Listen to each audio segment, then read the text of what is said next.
বিশিষ্টজনেরা শুভ সূচনা করলেন ঢাক বাজিয়ে। অভিনেত্রী ঋতুপর্ণা সেনগুপ্ত হবেন বাংলার মুখ। জানেন কিভাবে?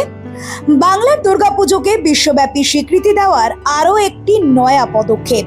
এবার ফেস অফ বেঙ্গল হয়ে নিউ ইয়র্কের টাইম স্কোয়ারে যাবেন অভিনেত্রী ঋতুপর্ণা সেনগুপ্ত। কলকাতার শ্রী কার্টেন ব্রেজারে এমনটাই জানিয়েছেন কলকাতার মেয়র ফিরহাদ হাকিম। সর্বসম্মুখে মেয়র জানান, বাংলার দুর্গাপুজোকে বিশ্বজনীন করে তুলতে আরও এক নয়া পদক্ষেপ নেওয়া হয়েছে।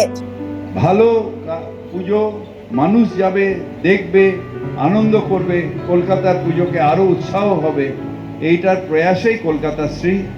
পুজো আসছে, সবার মধ্যে একটা দারুণ আনন্দের উদ্রেক হতে হবে, ভাইব্রেশন চাই। ধর্ম যাদের যাদের, কিন্তু আমাদের দুর্গা পুজো সবার। যে পুজোটা আজকে শুধু আমাদের একটা জায়গার না, এটা সারা ন্যাশনাল এবং আমার মনে হয় এখন ইন্টারন্যাশনাল। এইভাবে যে ইউনেস্কো আমাদের এই তকমা দিয়েছে এই পুজোতে, এবং এইভাবেই আমরা সারা বিশ্বে দুর্গা পুজোর মতো এরকম একটা পুজোকে সবার কাছাকাছি, মনের কাছাকাছি, নিজের কাছাকাছি নিয়ে আসতে পারি। কলকাতা শ্রীর এই অনুষ্ঠানে এসে আমার খুব ভালো লাগছে, কারণ কলকাতার শ্রী বজায় রাখেনি কিন্তু এই কলকাতার পৌর সংস্থা। কারণ কলকাতার এই পৌর মানুষরাই কিন্তু আজকে কলকাতার সমস্ত ডেভেলপমেন্ট, সমস্ত উন্নতি, সমস্ত সৌন্দর্যের জন্য তাদেরই কন্ট্রিবিউশন মানে এনর্মাস।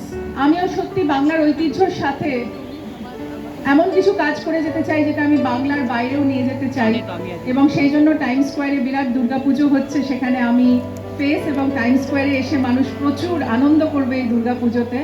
কলকাতা পুরসভার কলকাতা শ্রী দুর্গাপুজো প্রতিযোগিতার 2025-এর আবেদনপত্র গ্রহণ শুরু হয়েছে সোমবার থেকে।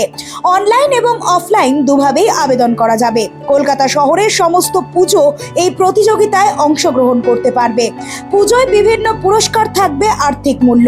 মেয়র এবং মেয়র পরিষদের পুজো এই প্রতিযোগিতার বাইরে। এদিকে কলকাতা পুরসভার সম্পন্ন হয়েছে দুর্গাপুজোর প্রস্তুতি বৈঠক। বৈঠকে উপস্থিত ছিলেন কলকাতা পুলিশ, দমকল, পিডব্লিউডি সহ একাধিক দপ্তর, কলকাতা পুরসভার 16টি বোর্ড চেয়ারম্যান, মেয়র পরিষদ সদস্য সহ কলকাতা পুরসভার পরিষদ সদস্যদের সাথে পুর কমিশনার, সচিব ও বিভাগীয় ডিজিরা। Bureau report, The Voice now.